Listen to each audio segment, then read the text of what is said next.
This video covers Chapter 9 and its contracts. In the earlier video, Chapter 8, I discussed Oklahoma has a state contract. It's not a mandated contract, but it has several of the key elements that we're going to discuss in this chapter. There's 10 questions possible on your exam. And let me go to the board because I'm going to highlight a few really important elements that make a contract valid. First of all, if you look at this as a timeline, these are things that you need to understand. When you have a contract, this is a certain element. Day one, you have an offer and acceptance. So it's a negotiation period, you go back and forth. When you get the offer and acceptance, you've got a consummated contract. Now, during this process, from the time you go from here all the way to deed, and what is a deed? What does that imply? Well, a deed implies that you're at a closing table getting the transfer of the property from you, or rather from the seller to you. And during this time period, this 40 days, and I just use this as an example, it's probably good to go 40 or 45 days. You can get them closed quicker, but we always recommend you have plenty of time because the contract actually states on or before. So let's give everybody part of that it's part of the transaction plenty of time. So let's just use 40 days. The deed represents the closing. Think about a contract though. You don't actually sign it on one day and then close on the next.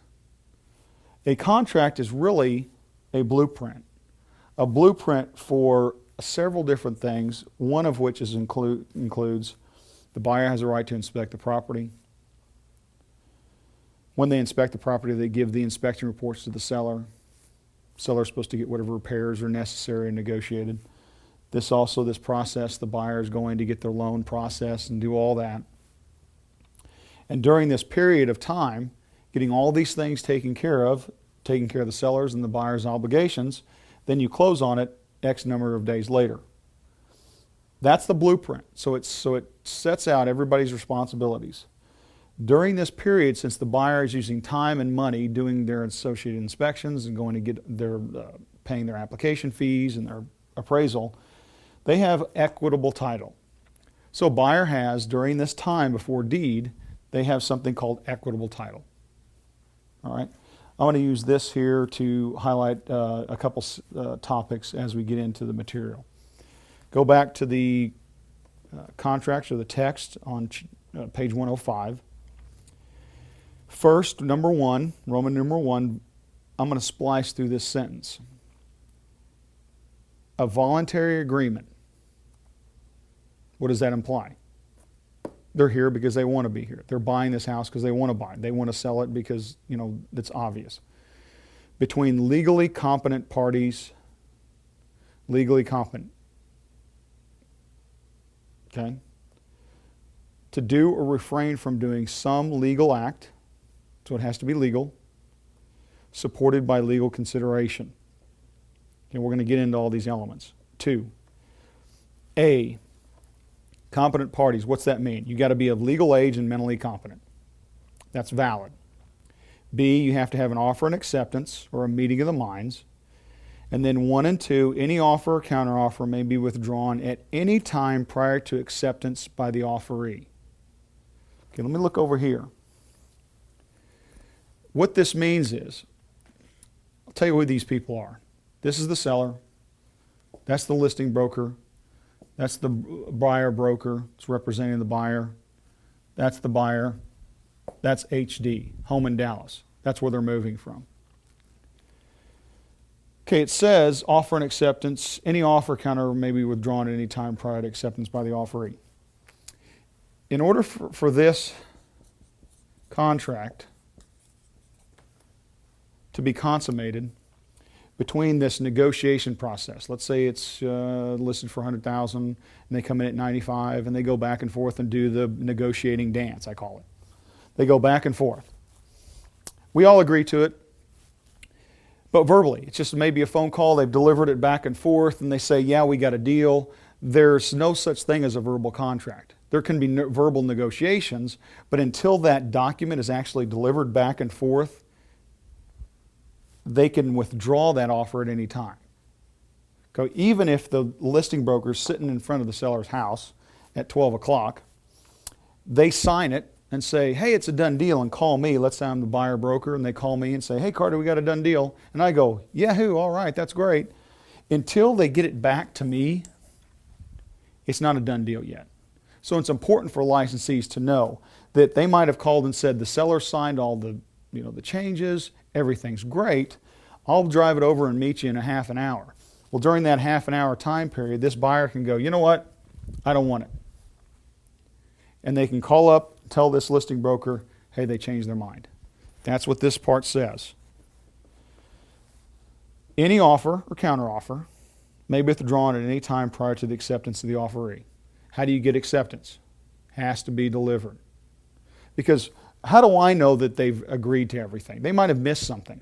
And you can't have like a contract with everything except 2 items that were not initialed. So we think we have it, and that's why they don't want to have verbal contracts. When it's delivered back, then you can look it over and go, okay, everything's good. It's been delivered back. All right? Number 2 is a counteroffer invalidates the original offer.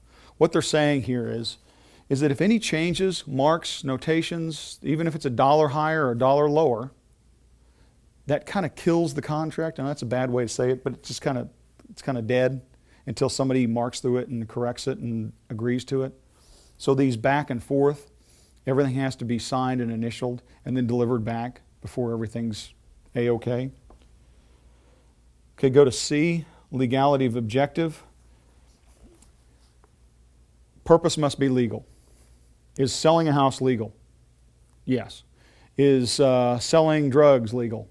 No. So you can't have a contract and say somebody didn't pay me my money for selling some substance and go to the police department and say, hey, they didn't sell me. I was going to sell them this and they didn't pay me my $100 for my bag of contraband.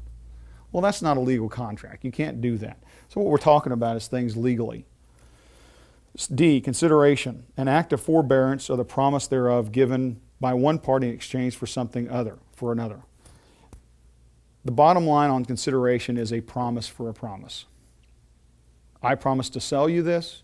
I promise to buy this if it meets my qualifications. E, you have to have a description of real estate. If you go all the way back to chapter 3, the first module, what did I say? I said you have to have a legal description. So it says lot, block, subdivision name, also known as 312 South Main. All of that has to be in there. Because if it's not, there might be a couple different addresses. Their subdivision might be wrong. You can't just leave that off. Contract classifications, that's number 3. Here are the contract classifications. And this is some of the stuff that we talked about earlier. Number 1, expressed. Expressed contracts mean everything's in writing and it represents the true intentions of all the parties. So whenever we call an express contract, our sales contracts are in writing and expressed. I'm going to do these things, you're going to do those things. Okay, those are expressed in writing. Implied contract. I walk in to get my hair cut. Here's what an implied contract is. I sit down. I don't really sign anything. I don't shake anybody's hands. I just say, I want a haircut. They give me a haircut, and I go, thanks a lot, and I walk out the door.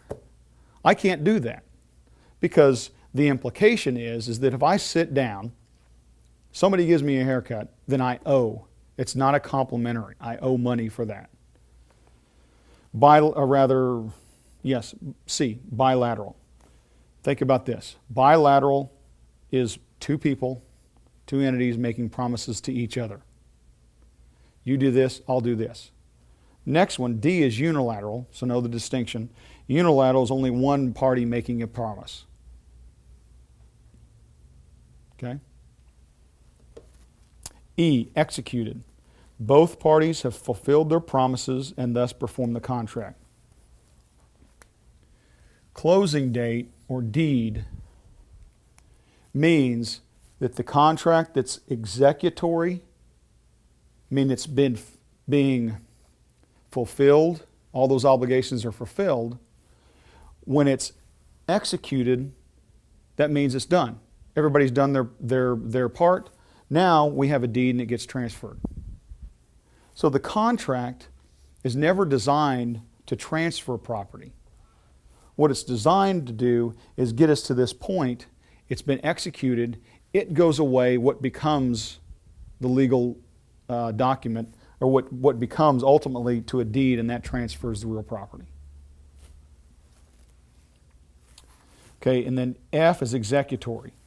When a contract is being met, being fulfilled, it's an executory contract. Number 4, or page 106, number 4, 3 different kinds of contracts, or 4 different kinds of contracts. A is valid. That means it met all those things on the previous page. Legally, competent, all of those. B is void. A void contract was like I used the example, can you sell drugs and have a contract? Well, no, because it's not for a legal purpose. Was it ever a contract?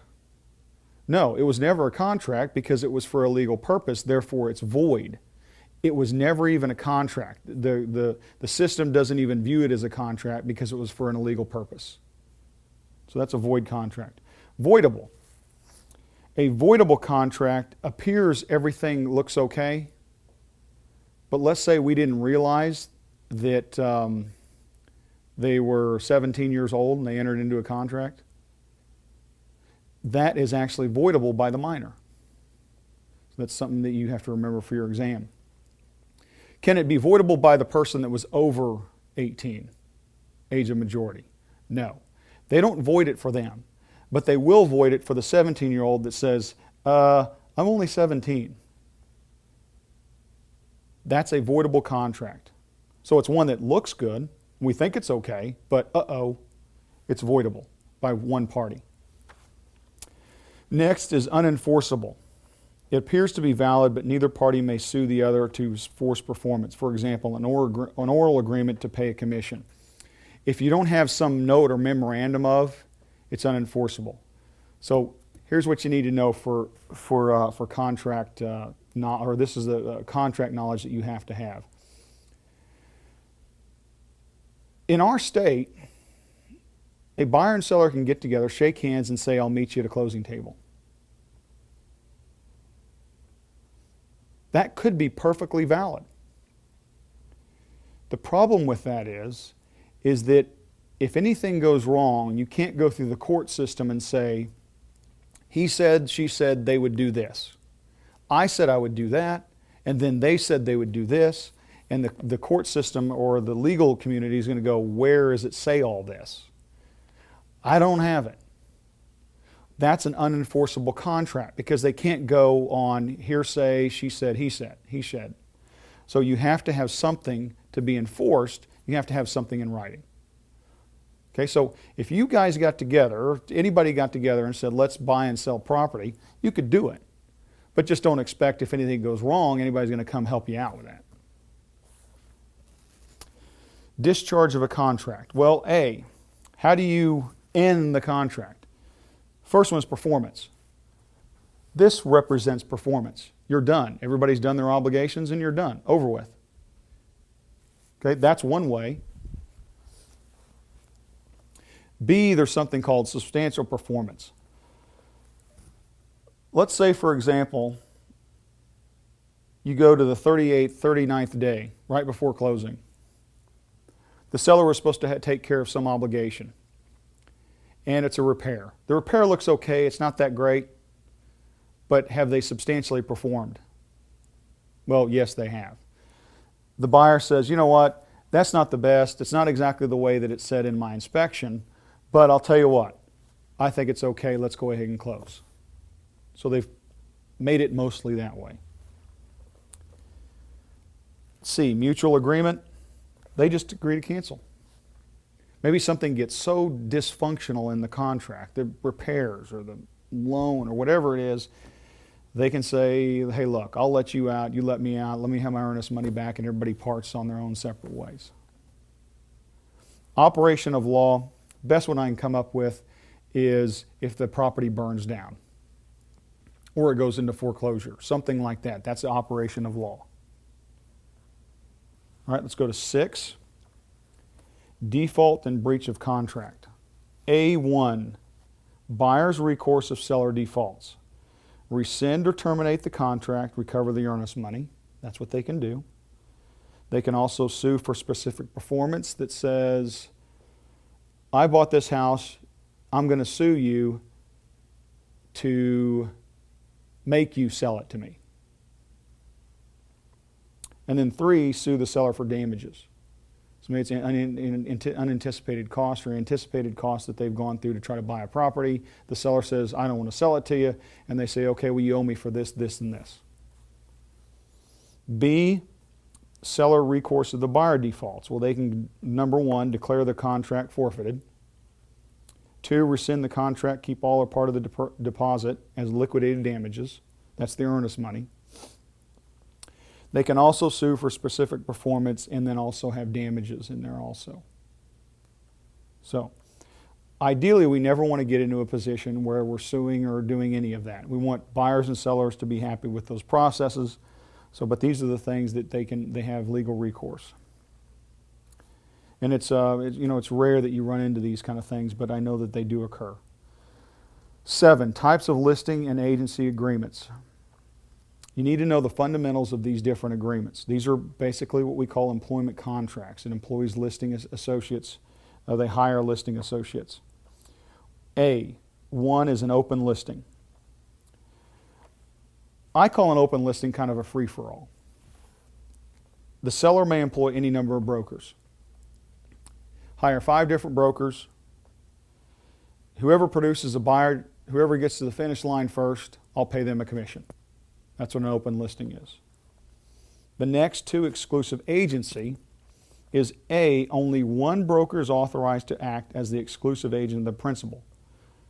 Okay, in that exclusive agency, and if you want to underline that exclusive agency, the seller retains the right to sell the property without obligation to the broker. So you have, I'm only going to list it with broker XYZ. I'm not going to list it with anyone else. If they procure a buyer, I will pay them. But I do reserve the right to go ahead and keep trying to sell it on my own. That's an exclusive, and think about agency or brokerage. That's how I always remembered it. Number 3 is an exclusive right to sell. One broker is given the exclusive right to sell the property. This will be the most common listing that you'll encounter in the industry. So you hire one broker, and they turn around, they employ other brokers through a co-listing system to bring buyers and sell property. So that's what the exclusive right to sell is. I'm going to list it at this date. It ends at this date. Anytime a buyer is procured, it doesn't matter where they come from, a listing broker will get paid. B, the seller gives up the right to sell the property without paying a broker commission. So if the seller has his best friend come by and say, hey, I didn't know you're selling your house. He said, yeah, you want to buy it? Yeah, sure, okay, let's buy it. They still have to go through the brokerage, or they still have to pay that brokerage a commission. Doesn't matter where the buyer comes from. Net listing. It's really not a listing per se, but go to 4B on 107, page 107. If the property is sold, the seller receives only the net amount for which the property was listed, and the broker retains the remainder. In other words, it could be just a regular listing, but the seller says, I want $100,000 for this house. A broker goes out and gets $120,000 for the house. The broker gets to keep the $20,000 over and above that. That's a net listing. A lot of these things that I just haven't seen too many in the marketplace. My history in the industry has been, regulated for the most part to exclusive right to sales. Okay, go to B, buyer agency agreement. 1, exclusive right agreements. Unless agreed that the seller pays the commission, the buyer must compensate his or her agent whenever purchasing a property of the type described within the period described. A buyer's agency agreement or a buyer broker. And I don't want you to confuse the Oklahoma, how we operate, and the agency. So kind of look at this as a macro view of an agency agreement. That is a buyer-broker agreement. It's like a lister, or rather a seller hiring someone to list their property. Well, the opposite of that is a buyer hiring you to sell them a property. And that's what these buyer agency agreements do. Go to C, ways in which buyer brokers can be compensated. You can get a retainer fee. Some of those are in these agreements. Number 2, gives buyer the incentive to perform the contract. And then fee may be non-refundable or refundable. So some of these buyer broker agreements, here's what they say. Okay, I'm an employee to go find me a house. Sometimes the agreement has, okay, let me have $100 and I'll go try to find you a property. You have to read through them because these are things that and when you get into the practice of real estate, you're going to encounter more. But just for the purposes of just getting through the test, just know that the buyer broker can be compensated directly from their buyer, and they can work these things out amongst themselves. They can get a flat fee, which is D. Go over to 108 to 9, contract for sale of real estate. A, required by the statute of frauds to be in writing and be enforceable. Okay, let's go back a little bit. About 5 or 10 minutes ago, we talked about enforceability. Contract for sale of real estate, in order for it to be enforceable, has to be in writing. But do all contracts have to be in writing? They don't have to be in writing. Just in order to be enforceable, they have to be in writing. B, sets forth all details of the agreement, just like we talked about here. This blueprint that we go through, that is all the details of the agreement. So in order to have a contract for sale, a characteristic is here's all the agreements that we're going to go abide by to get to what point? Closing date or the deed transfer.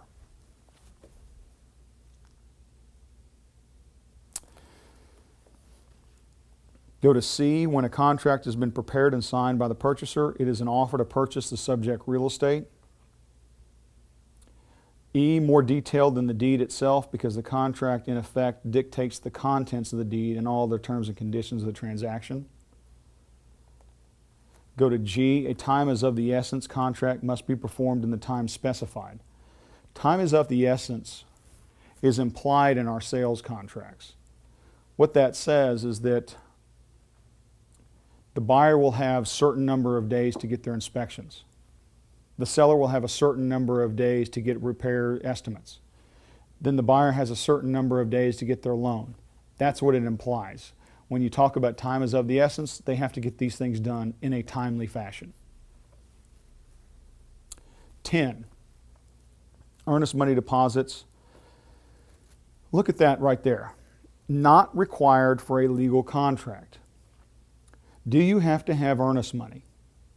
No, you don't have to have that as a requirement, but earnest money is supposed to show good faith and earnest desire to purchase a property, because what it tells the seller is that if the buyer at some point in time just decides to wake up one day and said, I'm out of here, I don't want this property, for no reason, then they can keep the earnest money. The seller can keep the earnest money if it's proven that they've had a default. Well, if you're willing to put 0 down as earnest money, then how serious is that? Maybe not so serious. So it's not required, but it is a good idea to, whenever you're writing contracts, to at least have some kind of an amount in there. A1 usually must be held by the broker in a special trust or escrow account. Here it is again. We discussed this in previous chapters. 2, cannot be commingled, mixed with a broker's operating funds. That's called commingling. You can't do that. That's a no-no. Number 3, the amount is generally determined by negotiation between the buyer and the seller. So how much earnest money are you supposed to give? What's a buyer supposed to put down? I mean, well, don't say it's not a down payment. What is the buyer supposed to give in earnest money? There is no amount that says, okay, you have to do this. There is an amount that you need to know that the seller in our state cannot keep any more than 5% of the selling price. So what's that mean? $100,000, the buyer puts $10,000 down or not down, but as earnest money. If they breach, the seller can only keep 5% of that, which is the $5,000. They can't keep the whole $10,000. Go to 109. Couple points on this page. 11, or rather 12. A, installment contract contract for deed, A, means of financing a purchase, the buyer gives the seller a nominal down payment and regular periodic payments over a number of years, including interest. An installment contract or a contract for deed is house is $100,000, property is $100,000. They give them $1,000 for the next 100 years. And then after the 100th year, they get the deed. Now that's, that really probably wouldn't happen that way, but that's the idea. You get your deed when you get paid, or you get a deed whenever you've paid up. 13, other real estate contractual concepts that you need to be aware of, and that's A, counteroffer. It's kind of like a tennis match. A seller and a buyer in a tennis match. They knock the ball back over to the other side. What has to happen for the game to keep going? They return. Buyer has to return it. Seller can knock it back. Now all these negotiations are kind of like a tennis match. What if one pulls up the racket and decides not to play anymore? They can do that. The thing's dead. It goes nowhere. So at any time they can go, okay, well this thing's dead. No one resuscitated the game. Therefore the contract is over and done with. Or actually it's not even a contract. It is an offer and acceptance. So it's in offer and acceptance mode at that time. The only way to get that game back on is somebody has to go pick up the tennis ball, pick it back up, and knock it back over again. F, a contingency contract. A condition in a contract that requires a certain event or events to happen before the contract is complete. The most common contingency you see is a buyer will purchase a property or do an offer on a property, and they will request the seller to wait or have a contingency on the house that they're moving out of. So it's a contingency offer on that they sell their house, and then as soon as they sell their house, they'll go ahead and finish out the contract process and buy theirs. All right, that's a common contingency. With that, that completes chapter 9.